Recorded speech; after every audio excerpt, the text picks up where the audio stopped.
जो मदरसे में टीचर है उनको 2,000 रुपये 4,000 रुपये थे, वो एक बेचारे किक्कर पढ़ा देंगे बढ़िया। उनकी सैलरी जो सरकारी स्कूल है उनके बराबर होनी चाहिए, वो बढ़िया प्रोडक्ट देंगे, बच्चे देंगे। हम उनका मुंह तो कहे कि हम बढ़िया क्यों नहीं पढ़ाते, अरे उनकी दरकत देखो तो हमसे वेतन तो दो, 1 लाख रुपए दो, बढ़िया पढ़ाओगे। स्वागत है साथियों, मैं आपके साथ मुस्तफ़ा चौधरी और मेरे साथ इस वक्त बहुत ही ख़ास मेहमान चौधरी शराफत आज़ाद साहब हैं।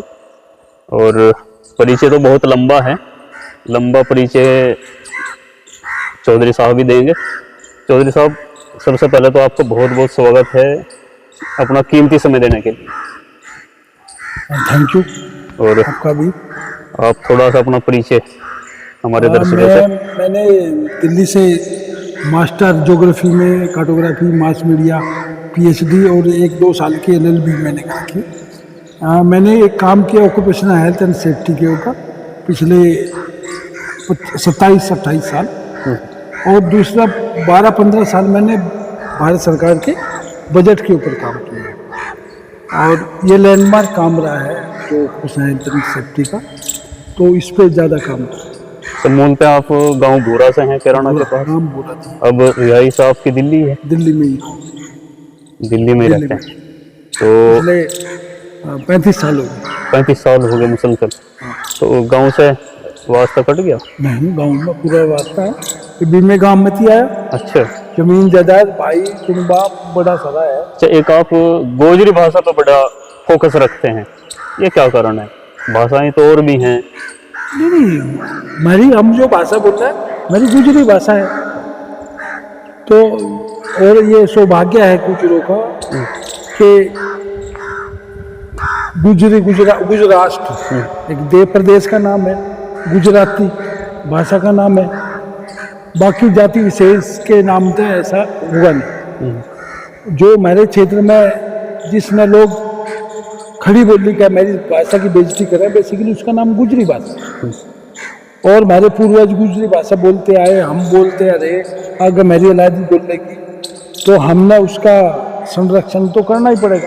तो आप इनके संरक्षण में भी काम कर रहे हैं, गोजरी भाषा के? जो भी संभव हो सके, मैंने तो नहीं कहा मैं काम कर रहा, जो भी संभव हो सके वो हम काम कर रहे हैं। ठीक है, आप मुस्लिम गुर्जर समाज से आते हैं, गुर्जर समाज से आते हैं, मुस्लिम एक धर्म हो गया।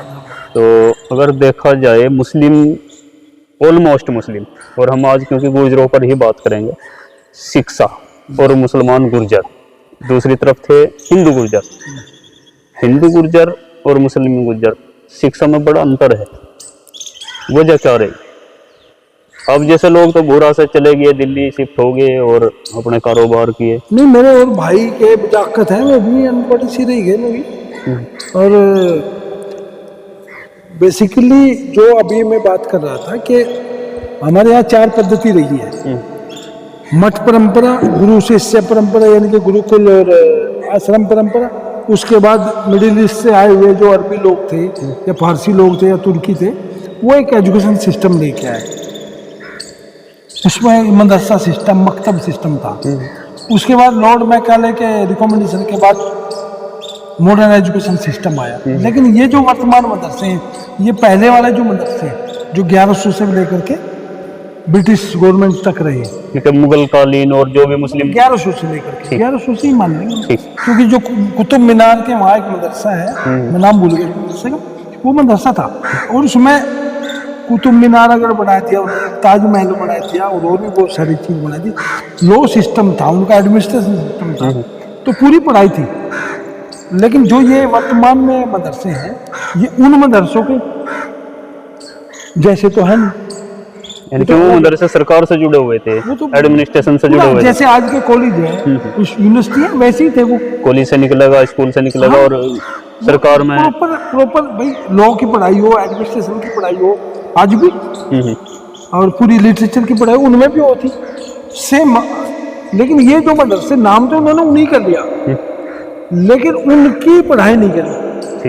नंबर 1। नंबर 2, ऐसा नहीं है कि ये मदरसे सिर्फ इंडिया और इंडियन सब कॉन्टिनेंट के जो 2-3 देश है नहीं में, ये व्यवस्था तो 55-56 जो मुस्लिम देश हैं उनमें भी है, होनी चाहिए, लेकिन ऐसी है नहीं। उनके मदरसे सरकार से उनकी जुड़े जो एजुकेशन सिस्टम है और इवन उनकी रिलीजियस एजुकेशन सिस्टम वो इससे अलग है। तो हमें एक गहन चिंतन मनन तो करना चाहिए कि भाई हम कोई अलग जीव प्राणी तो है नहीं कि मेरे लिए ही है। अगर वर्ल्ड के लोग, इस्लामिक लोग ऐसी एजुकेशन नहीं दे रहे तो हम क्यों दे रहे? कुछ लोग यूँ कहें कि 2-4% ही तो हम पढ़ा रहे। अरे भाई 2-4% की गाइडिंग तो मिलती हो रहा है ना। तो इसका हमने 2-4 क्यों, मेरा तो मानना है 100% पड़ता है स्टार्टिंग में। नहीं वो कह रहे हैं कि इतने परसेंट हम पढ़ाना है बेसिकली। भाई गाइडिंग तो हम ही दे रहे हैं ना, ऐसा ऐसा करना चाहिए। उसके बाद वो ड्रॉप आउट रेट और वो सारा, या तो हमने एक होर का, एक सिंपल बात है या कोई विरोध नहीं है, बल्कि हमने एक एनालिसिस करना चाहिए। सब करो, हम नहीं कर सकते, कोई और करे, कोई और करे। और इन्होंने भी बताना चाहिए कि पहले जो मदरसे थे उनमें कैसी एजुकेशन थी, आज वर्ल्ड में कैसी इस्लामिक मुस्लिम जो देश हैं उनमें कौन सी एजुकेशन सिस्टम है, और जो ये तीसरा ये जो मदरसे चल रहा है इसमें कैसी है, हमने पता चल जाएगा अगर ये इन जागतों ने। दूसरा यूँ है कि ये जो पढ़ गया लिख रहा इनसे 2-2 हज़ार रुपये मदरसे वाले दे, 4-4 हज़ार रुपये दे, 1-1 लाख रुपये क्यों नहीं देते? मस्जिद को इमाम था, 1-1 लाख कम से कम मिलना चाहिए, क्यों नहीं देते? उनसे कहेंगे खिदमत कर रहे। एक जो मैन मदरसे का मूल भी होगा वो बड़ी सी गाड़ी में घूमेगा, क्यों भाई? तो अभी उसी डालो घूम जी डालो ये है। तो इसके कारण क्या है कि महल्ले की मस्जिद का इमाम है या मदरसे का जो उस्ताद है, जबकि क्योंकि अगर हम उसके प्रिंसिपल के बराबर मानना है उस इमाम ने, क्योंकि एक किसी स्कूल का प्रिंसिपल तो उसकी सरकार की तरफ से नोटिफाई हुआ है समान वेतन समान, हाँ उसका वेतन है, तो उसके बराबर इसने भी वेतन मिलना चाहिए। भाई जो न्यूनतम वेतन है वो भारत सरकार का 800 रुपये प्लस है, तो 24,000 रुपये बना है, जबकि ये मजदूर नहीं तो प्रिंसिपल के बराबर है। हम उन्हें रहबर का है, या तो हम रहबर गलत कह रहे उसमें, अगर हम रहबर कह रहे तो 1 लाख रुपये देंगे, क्यों नहीं देते? बिल्कुल समान मिलेगा। अच्छा नहीं कहा पीछे नहीं मस्जिद पे तो संगमरमर क्यों लगा दे? मदरसे पे पीछे नहीं, भाई मदरसों में संगमरमर का हाथ लग गया, इसका मतलब भ्रष्टाचार है, हिसाब दो। और कुछ दिन में सरकार पूछना ही देगी इनसे, ये बोले तो 2-2 हज़ार रुपये 4-4 हज़ार। एक मेरे गांव की मस्जिद में 1,500 रुपये देते उस तो बचा रहता है आज के समय में। आज के समय वगैरह किकर काम चल जाए उसका। मेरे साथ का एक बंदा है रियासत, उसका नाम है, उसका मुझे पीछे से मिला था 6,000 रुपये मिलना, तो किकर उसका काम चल जाएगा। तो कम से कम जितने मदरसे में लोग पढ़ाए रहे और जितने इमाम कम से कम उनकी सैलरी 1 लाख रुपये और सभी सुविधाएं अनुसार होनी चाहिए, क्योंकि अगर आप पैसे नहीं देने के तो वो धंधा बेकार हो गया। उसके लिए तो काम हो गया ना, वो आपके लिए सवाब हो गया, लेकिन उसके लिए काम हो गया। एक तो इस पर हमने, और जो एजुकेशन सिस्टम जो मुझे पहले बताया उस पर एक बात हुई चाहिए। अच्छा, एजुकेशन की बात करते हैं मुसलमान खास तौर से कि भाई अशिक्षित हैं और आर्थिक स्थिति कमज़ोर है, शिक्षा पे कुछ वर्क होना चाहिए, बहुत लोग बात करते हैं। और दूसरी तरफ हमारे पास मदरसों के रूप में इतने शिक्षण संस्थान है, तो क्या ये शिक्षण संस्थान शिक्षा की पूर्ति नहीं कर रहे या ये किसी और वे में जा रहे हैं? कैसा मानते हैं? जैसे पहले ही मैंने बताया था कि 4 तरीके की परंपरा रही, ये उसमें से कोई भी नहीं। तो इसमें सुधार की जरूरत है। सुधार तो ये समाज जो चंदा देने वाले लोग हैं ये इसके मालिक है, यानी कि हमारे सभी परिवारों ने इनमें चंदा दे रखे, तो मालिक कौन है? ये परिवार।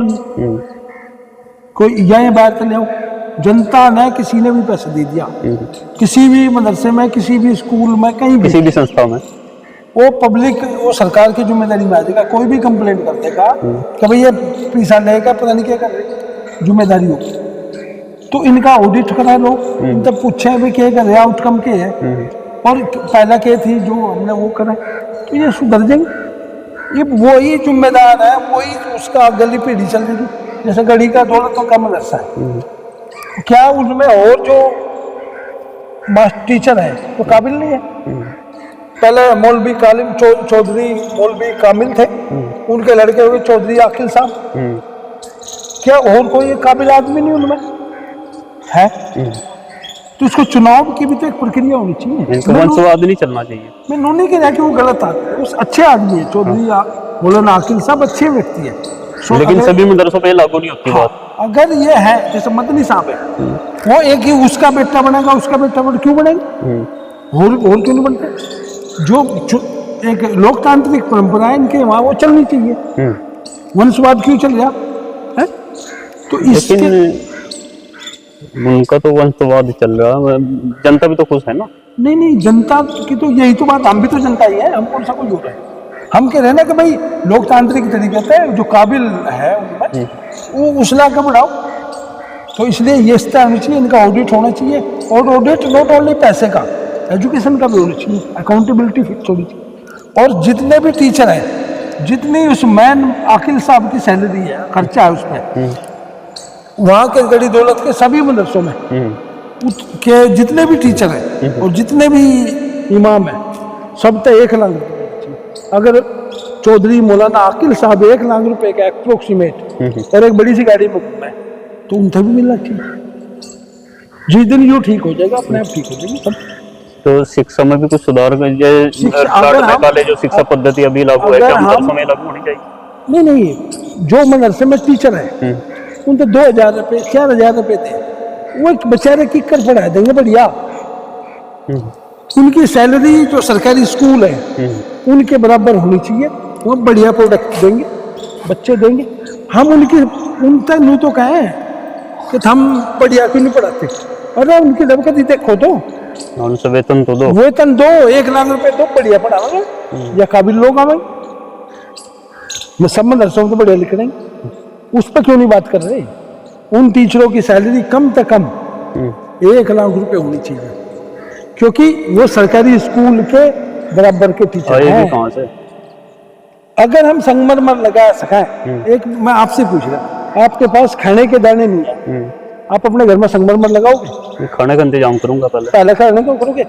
यानी कि उस टीचर के लिए पहले सैलरी चाहिए, इधर वो इमाम साहब हो या टीचर हो। अगर हम मस्जिद और मदरसों में संगमरमर लगा सकें और टीचर की सैलरी दे रहे, इमाम साहब की सैलरी दे, तो ये तो नियम के विरुद्ध हो गया ना। अगर आप अपने घर में जिस मकसद के लिए मदरसा मस्जिद बनाई गई, मस्जिद में इमाम नमाज पढ़ाएगा और मदरसे में बच्चों को पढ़ाएगा, तो वही काबिल और उन्हीं की सैलरी बढ़िया होनी चाहिए। बढ़िया पहला काम, उसके बाद संगमरमर लगेगा। और ये हदीस कुरान भी का इस बात, ये दुमूल सिद्धांत के खिलाफ है भाई। उसके लिए तो काम हो गया ना, वो काम के पूरे पैसे क्यों नहीं दे रहे? और पैसे हैं इसीलिए संगमरमर लग रहा है। नहीं, सराफत साहब जो मदरसे चला रहे या जो मस्जिदों में इमाम हैं, वो भी तो नॉलेज रखते होंगे, फिर वो इससे भाग क्यों रहे? नहीं बेचारे वो परेशान है, उन तो देते नहीं। हाँ तो लेगा पीछे, उसने धमका दे वो बेचारा। कुछ लोगों का, विशेष लोगों का कब्जा हो गया क्या? हाँ, यही जैसा कि गड़ी दौलत का मदरसा है, पहले चौधरी मौलाना कामिल साहब थे, उनके लड़के हो गए चौधरी मौलाना आकिल साहब। अरे और कोई काबिल नहीं है उनमें, वो गाड़ी में घूमेगा क्यों?